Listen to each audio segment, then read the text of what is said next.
எல்லோருக்கும் வணக்கம். நான் பவானி முத்துராமலிங்கம்.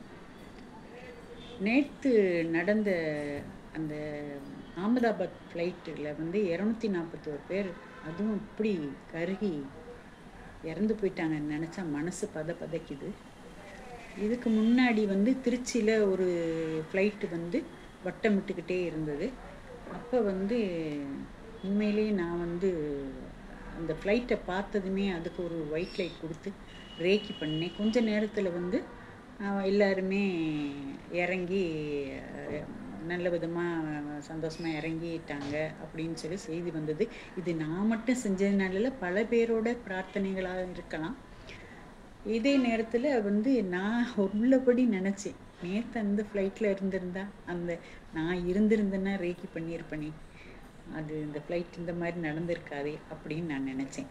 இதை பார்க்கும்போது எனக்கு நாங்கள் ஒரு 21 பேர், எங்கள் ஃபேமிலி, எங்கள் அண்ணனோட ஃபேமிலி, எங்கள் ஃபேமிலி, எங்கள் அண்ணியோட ஃபேமிலி எல்லோரும் சிலோனுக்காக ஒரு கல்யாணத்துக்காக, எங்கள் அண்ணனோட பையனோட கல்யாணத்துக்காக நான் போயிருந்தோம்.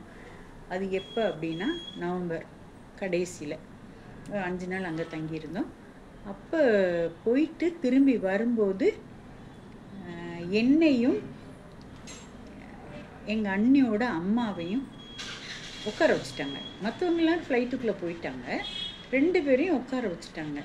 என் பையன் ஃப்ளைட்டில் போகாமல் இவங்களை எப்படியும் கூட்டிகிட்டு போகணுங்கிறக்காக நின்றுக்கிட்டே இருக்கான்.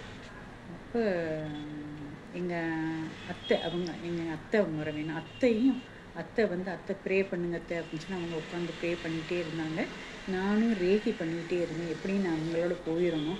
திரும்பி போகிறதுக்கும் வழி அனுப்ப எங்கள் அண்ணன் அண்ணியுமே திரும்பி போயிட்டாங்க. இப்போ எவ்வளோ பிரச்சனை இருக்கும், நம்ம ஃப்ளைட்டை விட்டு எங்கே போகிறது வைக்கிறதுன்னு தெரியாமல் நம்ம சேர்ந்து வந்துட்டோம்னா பிரச்சனை இல்லை அப்படின்னு சொல்லிட்டு நாங்கள் பயங்கரமாக ரேக்கி பண்ணோம்.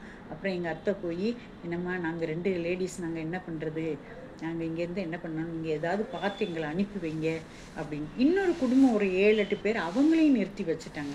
அப்போ அவங்களுக்கு நான் ஆறுதல் சொன்னேன், நான் ப்ரே பண்ணுறேங்க, எல்லாருமே போயிடலாம் அந்த ஃப்ளைட்டில் அப்படின்னு சொன்னேன்.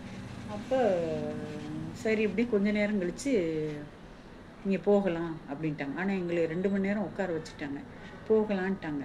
ரொம்ப சந்தோஷம், சரி நம்ம ரேக்கி நல்லா வேலை பார்த்துருக்கு அப்படின்னு சொல்லி கிளம்பி வந்துட்டோம்.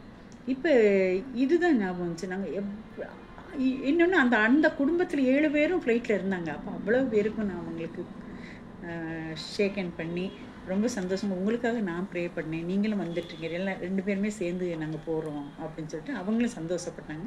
நாங்களும் சந்தோஷமாக கிளம்பி மதுரை சேர்ந்தோம். ரொம்ப வருத்தமாக இருக்குது இந்த நேற்று நடந்த சம்பவம். எல்லாருமேவா பாவம் செஞ்சவங்க, ஏன் இப்படி, ரொம்ப மனசு கஷ்டமாக இருக்குது. நன்றிங்க, அடுத்த வீடியோவில் பார்க்கலாம். நன்றி, வணக்கம்.